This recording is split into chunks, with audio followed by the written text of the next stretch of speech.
સામાન્ય સંજોગોમાં કોઈ પણ સરકારી સંપત્તિને કોઈ નુકસાન પહોંચાડે તો એના વિરુદ્ધ એફઆઈઆર નોંધાતી હોય છે. પણ બે કિસ્સા બતાવીશ જેની અંદર એફઆઈઆર નથી નોંધાઈ, અને કિસ્સા પણ કેવા છે. પબ્લિક ટોયલેટ, જાહેર હિતમાં પબ્લિક ટોયલેટ કોર્પોરેશન બનાવતું હોય છે.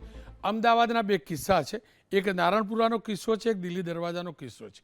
બંને જગ્યાએ પબ્લિક ટોયલેટને તોડવામાં આવ્યું છે. નારણપુરાના કિસ્સાની વિગતવાર વાત કરી લઉં તો અહીંયા એક શ્રીજી ચાવલાની દુકાન હતી, એની ઠીક બહાર ઠીક સામે કોર્પોરેશને પબ્લિક ટોયલેટ બનાવ્યું હતું. હવે કેમ કે ચાવાળાની દુકાન ઢંકાઈ જતી હતી તો એ જ તોડી પાડવામાં આવ્યું પબ્લિક ટોયલેટ. મીડિયામાં હોબાળો થયો એટલે એ દુકાનદારે એમ કહ્યું કે ભાઈ હું નવું ટોયલેટ બનાવી આપીશ, અને કોર્પોરેશને 50,000નો દંડ લઈ વાર્તા વાળી લીધી. અને આવો જ કિસ્સો એક ભજીયાની દુકાન જે હતી તેનો પણ સામે આવ્યો છે.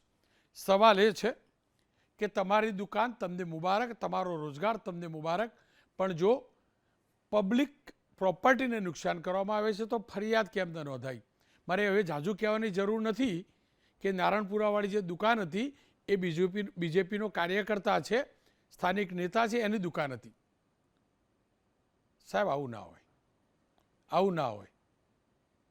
ટોયલેટને તો બક્ષવાનું કહી દો તમારા કાર્યકર્તાને કે જેલ ભેગો કરો.